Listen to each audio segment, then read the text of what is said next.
ಆ ರೈತ ಬೆವರು ಸುರಿಸಿ ಬೆಳೆದಂತ ಬೆಳೆಗೆ ಇವತ್ತು ಮಾರುಕಟ್ಟೆಯಲ್ಲಿ ಅದಕ್ಕೆ ಯೋಗ್ಯವಾದಂತ ಬೆಲೆ ಇವತ್ತು ರೈತನಿಗೆ ಸಿಗ್ತಾ ಇಲ್ಲ. ಆ ರೈತ ಕಷ್ಟಪಟ್ಟು ಹಗಲು ರಾತ್ರಿ ದುಡಿದು ಅವನು ಬೆಳೆದಂತ ಬೆಳೆಗೆ ಇವತ್ತು ಸರಿಯಾದಂತ ಬೆಲೆ ಸಿಗ್ತಾ ಇಲ್ಲ. ಇವತ್ತು ಬೆಳೆ ಬೆಳಿಬೇಕು ಅಂತೇಳಿ ಮತ್ತೊಂದು ಕಡೆ ಬರಗಾಲ, ಮಳೆ ಇಲ್ದೇನೆ ಇವತ್ತು ಬೆಳೆಗಳು ಕೂಡ ಒಣಗಿರ್ತಕ್ಕಂಥದ್ದು ಮತ್ತೊಂದು ಕಡೆ ನಾವು ನೋಡ್ತಾ ಇದ್ದೇವೆ.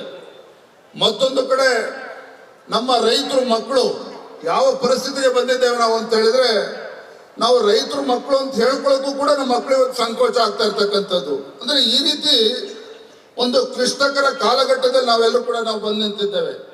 ಇವತ್ತು ಪರಮ ಪೂಜ್ಯರಲ್ಲಿ ನಾನು ಈ ವೇದಿಕೆ ಮೂಲಕ ಒಂದು ಮನವಿಯನ್ನು ಮಾಡೋದಕ್ಕೆ ಇಚ್ಛೆ ಪಡ್ತೇನೆ. ಯಾವ ರೀತಿ ಪರಮ ಪೂಜ್ಯರು ಈ ಭಾಗದಲ್ಲಿ ಒಂದು ಆಧುನಿಕ ಭಗೀರಥನಂತೆ ನೀರನ್ನ ಈ ಭಾಗದಲ್ಲಿ ಉಣಿಸ್ತಕ್ಕಂಥ ಕೆಲಸ ಕೈಂಕರ್ಯನ ತೊಟ್ಟು ಯಾವ ರೀತಿ ನೀರನ್ನ ಹರಿಸ್ತಕ್ಕಂಥ ಕೆಲಸ ಮಾಡಿದ್ದಾರೆ. ಈ ರಾಜ್ಯದಲ್ಲಿರ್ತಕ್ಕಂಥ ಯುವಕರಿಗೆ, ಈ ರಾಜ್ಯದಲ್ಲಿರ್ತಕ್ಕಂಥ ಯುವಕರು ಇವತ್ತೇನು ರೈತರ ಮಕ್ಕಳಿದ್ದಾರೆ, ಮುಂದಿನ ದಿನಗಳಲ್ಲಿ ಅವರು ಕೂಡ ರೈತಾಪಿ ಮಾಡ್ತಕ್ಕಂಥ ದಿಕ್ಕಿನಲ್ಲಿ ಇವತ್ತು ಸಾಗಬೇಕಾಗಿದೆ. ನಮ್ಮ ರೈತರ ಮಕ್ಕಳು ಕೂಡ ಸ್ವಾಭಿಮಾನದಿಂದ ಇವತ್ತು ಹೊಲದ ಕಡೆಗೆ ಹೋಗ್ಬೇಕಾಗಿದೆ. ಯಾವುದೇ ಸರ್ಕಾರಗಳು ನಮ್ಮ ಮಕ್ಕಳಿಗೆ ಕೆಲಸವನ್ನು ಕೊಡೋದಕ್ಕೆ ಸಾಧ್ಯ ಇಲ್ಲ. ಇವತ್ತು ನಾವು ನೆಮ್ಮದಿಯಿಂದ ಸ್ವಾಭಿಮಾನದಿಂದ ಬಾಳಿ ಬದುಕಬೇಕು ಅಂತ ಹೇಳಿದ್ರೆ ಇವತ್ತು ರೈತಾಪಿ ವರ್ಗದ ಜನರು ಇವತ್ತೇನು ಬೆವರು ಸುರಿಸಿ ದುಡಿತಾ ಇದ್ದಾರೆ.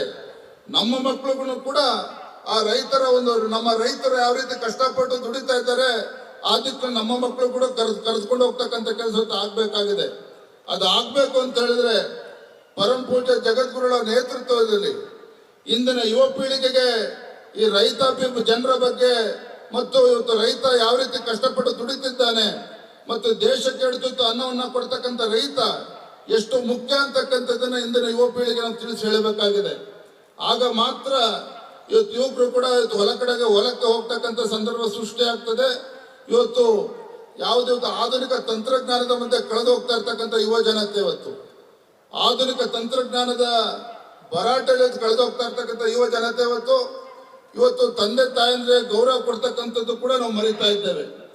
ಇಂದಿನ ಯುವ ಪೀಳಿಗೆ ಇವತ್ತು ತಂದೆ ತಾಯಿಯು ಕೂಡ ಭಾರ ಆಗದ ರೀತಿಯಲ್ಲಿ ಬದುಕ್ತಕ್ಕಂಥದ್ದು ಕೂಡ ನಾವು ಕಲಿಸ್ಕೊಡ್ಬೇಕಾಗಿದೆ. ಆಗ ಮಾತ್ರ ಇವತ್ತು ಸಮಾಜ ಸರಿದಾರಿಯಲ್ಲಿ ಹೋಗ್ತಕ್ಕಂಥ ಕೆಲಸ ಆಗೋದಕ್ಕೆ ಸಾಧ್ಯ ಆಗ್ತದೆ ಅನ್ನೋ ಮಾತನ್ನ ಈ ಸಂದರ್ಭದಲ್ಲಿ ಹೇಳ್ತಾ